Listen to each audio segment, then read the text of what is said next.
video is, isi-share ko sa inyo kung paano maglaro ng ating online sabong. Ayun guys. Yun ang isi-share ko sa inyo at isi-share ko din sa inyo kung kumikita ba talaga ng malaki sa online sabong at nakakatulong nga ba talaga ito sa atin. So, ayun, bago ang lahat, pasok muna ang intro ko.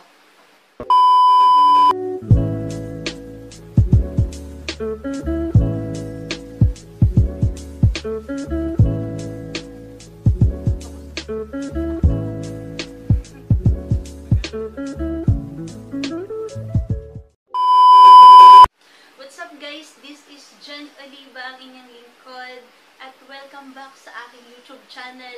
At kung bago ka pa lang dito sa channel ko, ay huwag mo nang kalimutan ang aking subscribe button sa baba. Pindutin mo na yan at isama mo na rin ang aking bell icon para sa iba't ibang videos na aking i-upload ay manonotif ka.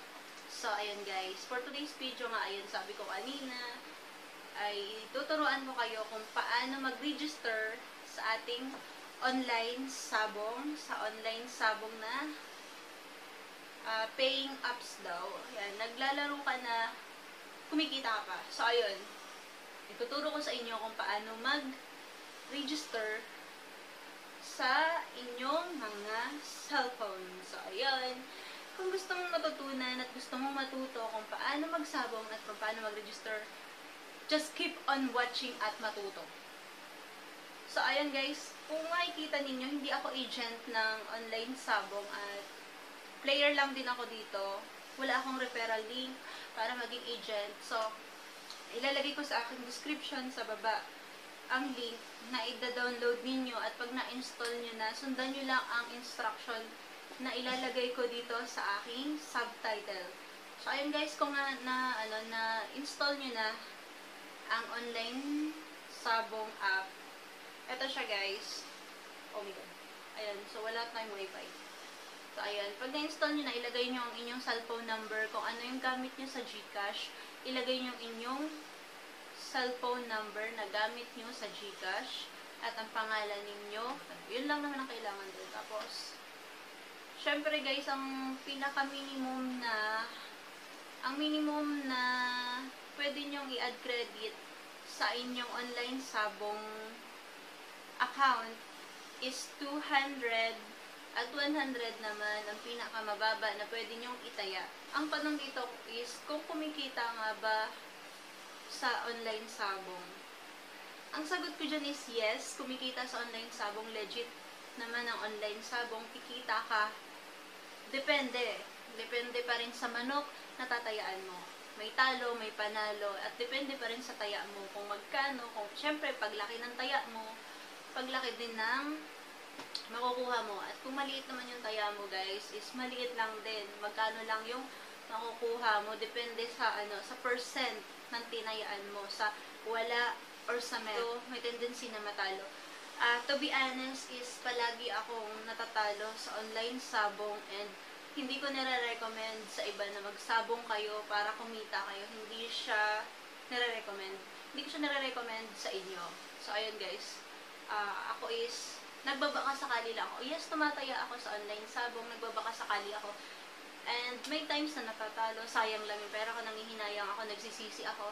And pag nagkaroon naman ulit ng laman ng GCash ko, tataya na naman ako guys. And ayun, natatalo, nananalo. Ang ginagawa ko guys is, so syempre, hindi natin matatansya ang manok, matatayaan natin. At hindi rin tayo sigurado kung mananalo o hindi ang manok. Kaya tataya tayo ng malaki. Ang pinakamataas na taya ko lang is 300. Yes, 300 kasi pag natalo ka, sayang lang din yung 300 mo. Instead, na binili ko na lang ng bigas. So, ayun guys. Kaya, ang ginagawa ko is, pag napataas ko yung 200 ko, umabot siya ng 500, kinukuha ko na agad yung 500 ko. Kasi nga, tumubo na ako ng 300 doon. So, ayun, pag nag-isip-isip ulit ako, ibalik ko ulit yung 300, add credit ulit ako. Magtataya ako ng 100, 150, pag natalo pa rin, 300. So, ayun, kapag nanalo naman yung 300, mas doble naman yung balik. So, ayun, pag naibalik naman na sa akin yung ganong amount na gusto ko, yung target ko, kinukuha ko na and stop ulit ako ng paglalaro. Another day ulit or ilang oras ulit bago ako mag-play. Kasi baka, nababawi lang eh. Pag naglaro ka, nanalo ka, tapos tumaya ka ulit, nababawi lang, natatalo ka ulit, nananalo, natatalo. Ganun lang sa online sabong. And madalas sa akin is talo ako. So, ayun guys, kung sasabihin ng iba na malaki ang kita sa sabong, malaki kasi malaki ang taya nila. So, ayun, yun lang naman yung real talk doon. Hindi mo sasabihin, magsabong ka na kasi malaki ang kita dito. Depende sa taya mo. Depende sa manok na tinayaan mo, kung ilang percent siya. Ayun, so, yun lang yun guys. At, syempre, ang pinaka-minimum na pwede mong ma-withdraw sa GCash ay sa online sabong na laro is minimum is 500. So, ayun, pwede kang mag-withdraw kahit saang meron nakalagay na option dito. Wait, open natin. Ay, Diyos ko, wala akong wifi. So, ayun, meron nakalagay doon na GCash at mga remittances at bank. Kung saan pwede kang mag-cash in, mag-cash out. Ilalagay ko dito sa aking screen kung paano siya gawin at kung ano yung itsura niya kapag naka-in ka na, naka-register ka na para mag-idea kayo. So, ayun, nandito yung play, nandito yung withdraw, nandito yung add credit na may settings at ayun, may help center dito sila. Meron silang pag may trouble, kapag meron problema sa account mo, sa online sabong, pwede mo silang i-message, mabilis silang mag-reply. Halimbawa is hindi mo ma-withdraw ang cash mo, ang napanalunan mo sa online sabong, pwede mong i-message itong nasa baba na message, chat box na to. Itong may chat na, ito dito sa baba, yan, circle. Kaya pwede mo silang i-message sa hotline nila and mabilis silang nag-reply, active sila. So, ayun. So, ayun lamang, guys. And, para sa mga gustong magsabong dyan na maliliit lang yung puhunan ninyo, mag-isip-isip muna din kayo at syempre, malay nyo mas kailangan nyo pa palang gamitin yung pera nyo instead na isabong nyo, ibili nyo na lang ng pangangailangan ng anak nyo, ng sarili ninyo, ng pamilya nyo, kaysa magsabong kayo kasi may tendency na pwedeng manalo, may pwedeng matalo. So, ayun, tsambahan lang dito sa sabong. So, ayun, depende pa rin sa manok. Kasi kapag once na napila yung manok mo, kahit marami pang tumaya dyan, kahit sa tingin mo yung magaling yan, pag napila yan, talo ka na. So, ayun, kung pwedeng nanalo ka dahil natsambahan mo or pwedeng magaling kang tumansya ng manok kasi sabongero ka, pwede yun. Pero, hindi mo pa rin masasabi kasi may times na napipila yung manok, natatalo ka pa rin. So, ayun, na-observe ko lang yun sa paglalaro ko ng online sabong and may times na nakakapanghinayang yung pera na lulugi ako 1,000, 500, ganun. So, ganun lang naman, and hindi ko siya nare-recommend. Pero maglalaro pa rin ako pag may extra. As you can see guys, makikita ninyo nag-cash in po ako ng 700. Ito po yung account ko sa online sabong. Ayan po yung balance, 738.87 sa GCash po. Yan po yung laman ng GCash ko. I-kinash in ko po siya dito sa sabong app para may credit po ako.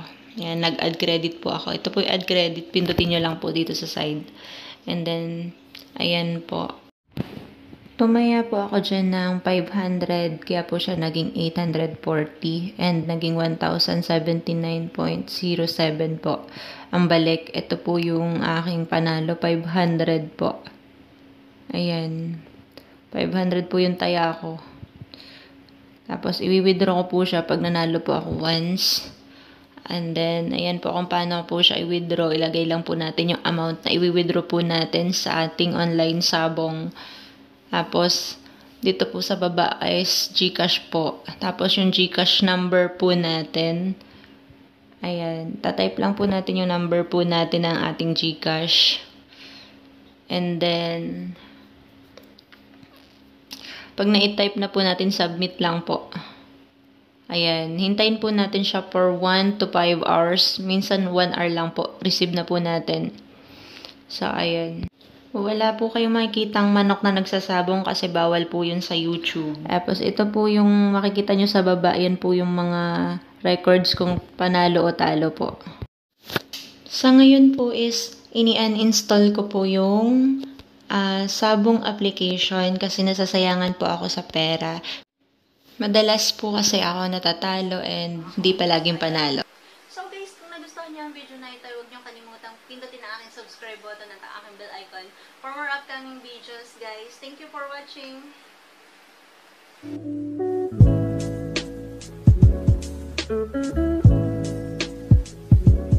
Thank you.